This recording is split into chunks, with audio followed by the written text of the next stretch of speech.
Hey everyone, Nev here, and today we're looking at the Kwikset SmartKey Gen 3. It's a really interesting system that you can find pretty easily at your local hardware store that seems to be more reliant on your ability to understand how it works and have the correct tools for it more than being really pick resistant. This one that I'm holding right here in my hands is like Kwikset's version of master keying. So you actually have two keyholes there so that you can have, maybe if you're a property owner, you can have one for your tenant and one for yourself. Real quick, I'm going to demonstrate the rekeying feature on this, and then if I can get it picked here, we'll go ahead and take a look at why and how that works. So on the top one here, we've got these Kwikset controlled do not duplicate keys. Both of these are different. Oh, that one does not work. This one does. So take that, and you have this little slot here on the side. Once you have a working key in it, you can put this tool in it. Real simple, even if you don't have one. I mean, anything that would push straight in and give constant pressure will work. So you put this tool in, and you'll feel it depress. Let me get some leverage on it. There we go. And you'll feel it depress. See how it's pushing in there? It depresses a spring. It actually depresses everything that allows the lock to turn, which is on a springed mechanism. And you pull the key out. I don't know if you can let go of it, honestly. I haven't researched it that far, but I haven't. So while holding it down, I put the new key back in, let off. Obviously this key works now. Let's take a look at the key I just switched from. And that no longer works. So it gives you the ability to change keys out, like I said, especially if you have tenants or any reason to change the keying on your locks at home. A key that went to a friend that is no longer a friend, or whatever works. I happened to get this in an auction, came with this whole ring of keys. I've had a lot of fun with it. And as I said, it's more about creating the right tools. I mentioned at the beginning this was Gen 3. Gen 2 and 1, they have a sidebar in the side here. I'll see if I can show you. So there's a little half moon cut out right there and right there. And you can see I've definitely been messing with this one because it's got some good scratch work on it. And inside there, you can get access to what's called a sidebar, that when the correct key in, the sidebar falls into place and allows it to turn. In Gen 1 and 2, the sidebar was rounded, so you were able to tension this normally, like a normal lock, like we normally do. So you throw a tensioner in there, boom, and you could pick it. Well, on this one, if I tension it like this and I go to start picking, all of those pins are just mushy in there. Nothing can be set. The reason behind that is because in the Gen 3, they changed it over to a square sidebar, which makes it get caught up. Not in a way to where the edge of the cylinder core will push on it. Like on the rounded ones, it'll push on it because the sidebar will want to push in, but when it's square, it just notches up against it and does not get pushed one way or the other. So the way to get around that is creating a shim that fits in there. And as you can see, I've made a few. I've even worked with pick shims, all kinds of stuff.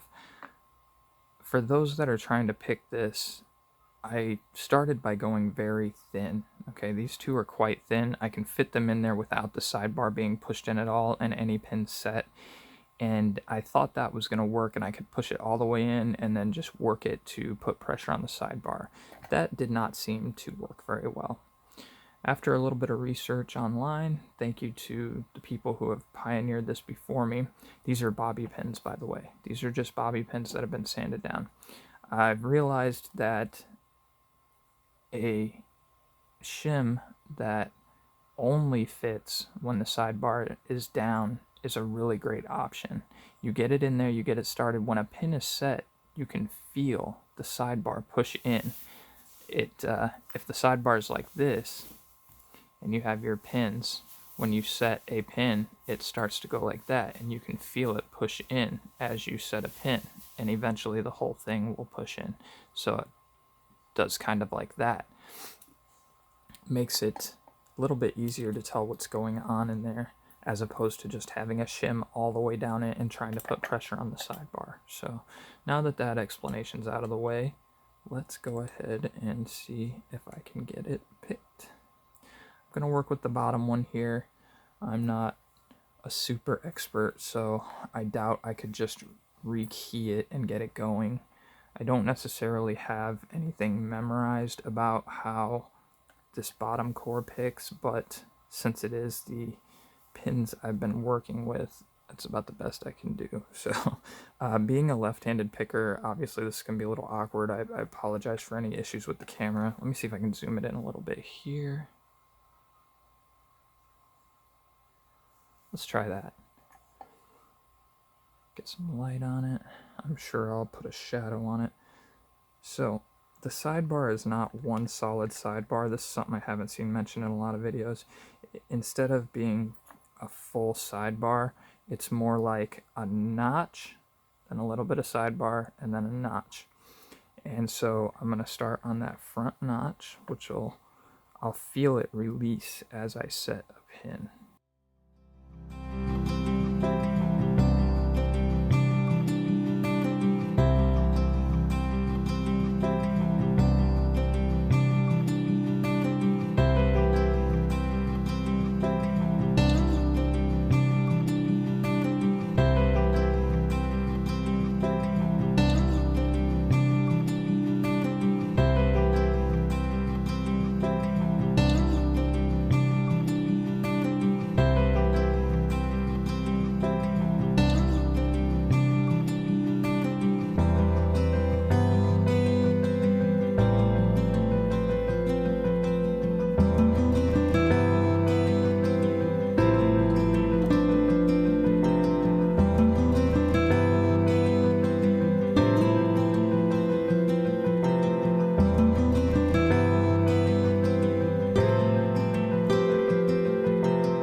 Explain that when we run it. So 1, 2,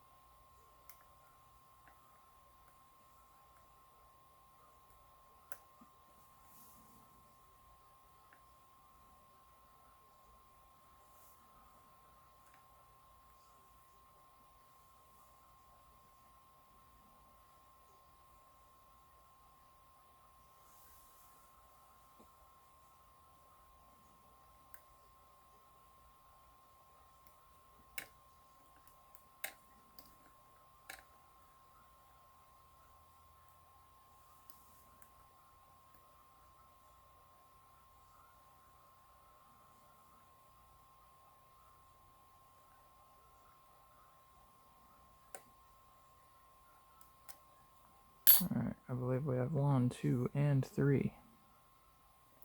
I'm going to try and work this and hop it over that middle section. I do believe that's what that sound was clipping over that. Let's see if we can get 4.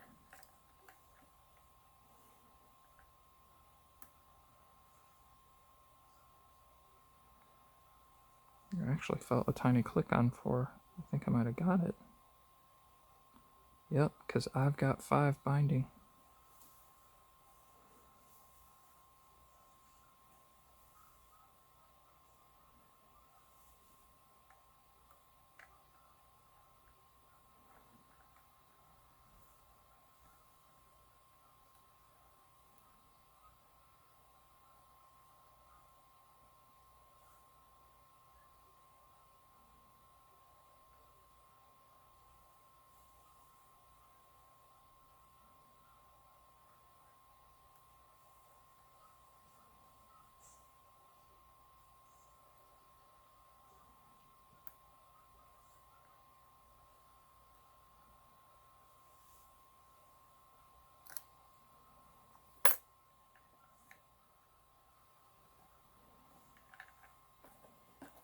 we're going to go ahead and check it.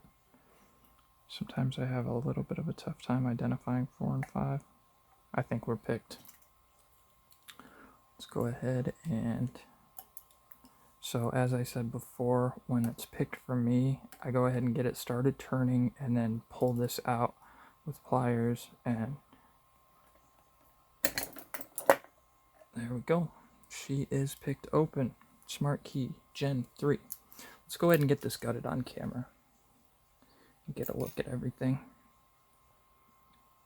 I'm going to go ahead and zoom out.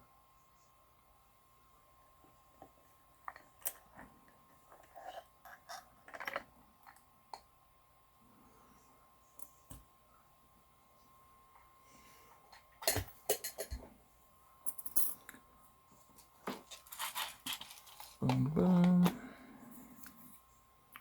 Alrighty. Now, normally on the back of this, you will see this piece. What this allows it to do is when either of those locking mechanisms are turned, it'll turn the other one. See that? So that's all that is. This was the protective plate up front that just lets you see one keyhole at a time, so you can turn it to get to each key. Now, on this, all we have is a retainer, metal retainer. It's on both of them. There's one on that. And then this one has a circlip that is actually kind of easy to remove as long as you know what direction you're going.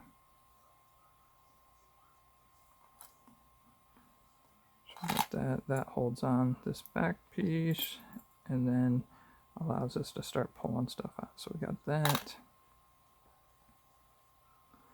Now I'm gonna go ahead and, do I want to lock this up?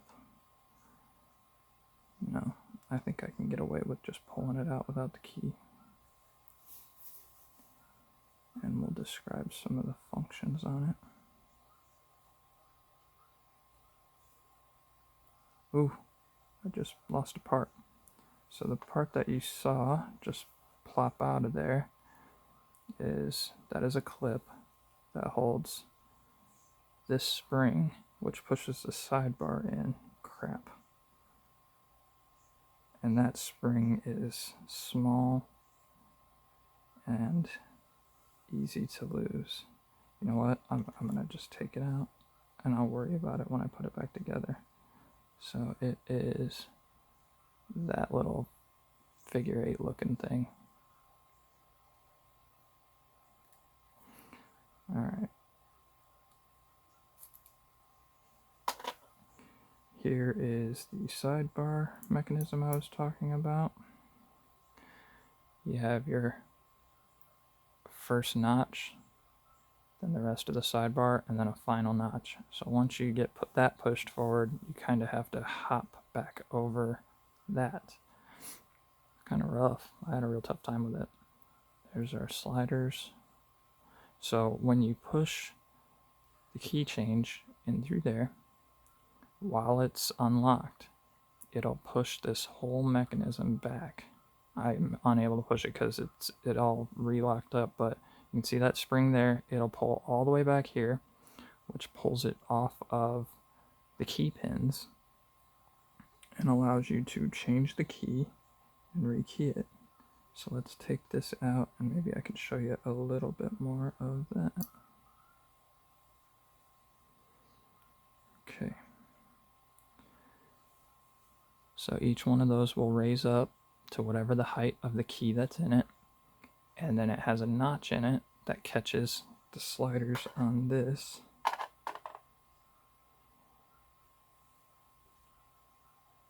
And I'll go ahead and pull each one of these out, but we'll show you just one up close for right now.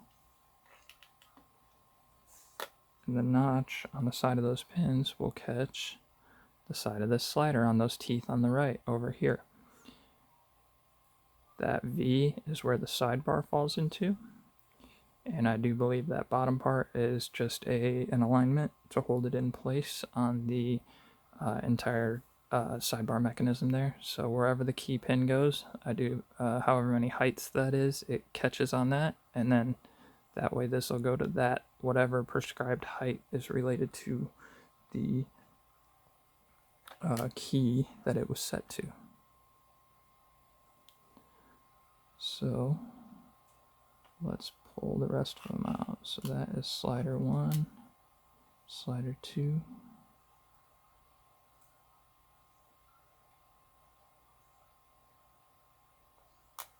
slider 3, slider 4,